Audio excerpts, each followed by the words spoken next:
Today we're going to go on a journey exploring the difference between healthy bones and bones with osteoporosis. Osteoporosis is a musculoskeletal condition where there's an imbalance between the formation of new bone and the reabsorption and the removal of old bone. So within our bones we have these things called osteoclasts, and what their job is to remove the old bone. And we also have these things called osteoblasts, and their job is to build the new bone. So with osteoporosis, there's a reduction in osteoblasts, which are forming the new bone, and an increase in osteoclasts, which are reabsorbing and taking away the old bone. Osteoporosis is extremely prevalent in postmenopausal women. That's because estrogen levels decline. Estrogen is important because it helps maintain bone mineral density, and it does that by inhibiting the osteoclasts, and they're the bone reabsorption mechanism. So estrogen is reducing the amount of bone that is getting reabsorbed or broken down. Because estrogen has declined, there's now an increase in the amount of bone that's getting reabsorbed and taken away, and our body can't keep up with putting new bone in. So there's an increase in the amount of bone that's going away, and a decrease in the amount of new bone that's getting formed. So that gap is creating an increased risk of fractures as the bone is not as dense anymore, which is why falls are a big health concern for people that have got osteoporosis, because it places you at an increased risk of getting fractures and breaks in your bones. Now, something that's super beneficial for people with osteoporosis is exercise. And the reason for that is because there's something called Wolff's Law. And that was discovered by a German scientist. And basically, what it means is that when we get force applied to a bone, or the bone gets damaged, it'll heal, and it'll heal stronger than before. And so we can apply this by using exercise. We're not going to break the bone, but we're going to apply force to the bone during exercise. And then by Wolff's Law, the bone will start remodeling and healing itself stronger than before to protect itself. And so when we do exercise and we do resistance training, which is training on a machine in the gym or using weights, we're going to place force on the muscle, which is attached to the bone. And that force is going to stimulate estrogen release, which is going to increase the amount of osteoblasts which are forming the bone. And this is done specifically to the areas where we're applying the force. So if we're doing a leg exercise, and we've got low bone mineral density in our legs, applying force to the legs is going to increase the amount of bone formation, and hopefully down the line increase our bone mineral density. So if you continuously do exercise and we're training our muscles and we're doing resistance exercise, we're applying that force to our bones, and the bone's going to make adaptations. It's going to start forming new bones to make the bone stronger in the areas where you're applying force. That's why exercise is super beneficial for people with osteoporosis.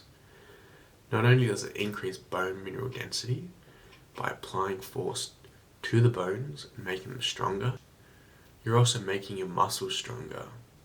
And because your muscles are stronger, you're going to be at a reduced risk of falling over because you've got a strong balance and you're stable. Now, there are recommendations for the amount of exercise you should be doing, and that's split into three main parts, and that's your aerobic exercise, or your cardio, your strength exercise, which is your resistance, which will strengthen our muscles and bones. And then also have balance exercises, which will help reduce your risk of falls. And you also got to keep in mind some safety precautions.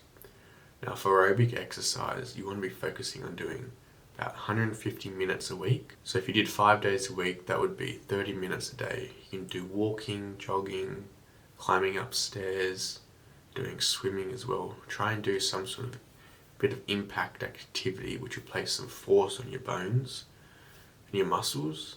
So something like walking or going up steps is super helpful for that, and also stimulates your cardiovascular health and keeps your heart going and pumping the blood, which is going to be important for our long-term health. The next is resistance exercise. Now, this can be done at the gym or at home using bands if you're at home. If you're at the gym, preferably use machine weights, and they can help you set that up and teach you how to use those things at the gym. That's just if we want to be using machine weights to reduce our risk of dropping any weights and hurting ourselves. And so when you're doing machine weights or resistance exercises, you want to be doing exercise involving each major muscle group. So that's going to be training our leg muscles, then we're going to train our arm muscles, train our back muscles, and train our core and our chest muscles. So you can do some squats to train your leg muscles. You can do some rowing to train your back muscles, some bicep curls to train your arm muscles. You can do some chest press to train your chest muscles. And so you've got to figure out some sort of exercise that specifically trains a major muscle group, like your legs for example, and then try and incorporate exercises in your workout, one for each major muscle group. And once you figure out what exercises you should be doing, try and do 8 to 12 repetitions. So starting at 8 if you're just starting out, working your way up to 12 reps, and then doing that 2 to 3 times. So if you're just starting out, doing 8 reps of an exercise for 2 sets, having a break in between 1 to 2 minutes. And what we're going to do is train that muscle, put load and force onto the muscle, which stimulates the bone adaptations. And then you want to be training your muscles 2 days a week to start off with, having a break in between to allow your body to rest and recover, gradually working up to 3 days a week. You also want to be incorporating balance exercises into your routine.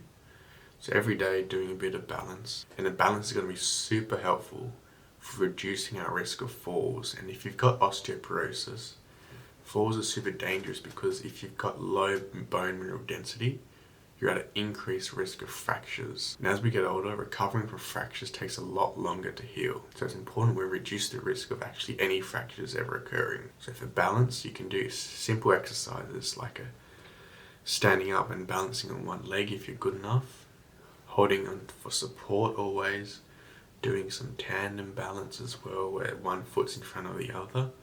Try and do some walking as well, and test yourself. Try and increase the difficulty if you're finding it a bit easy. You can turn your head, look side to side, makes it harder to balance.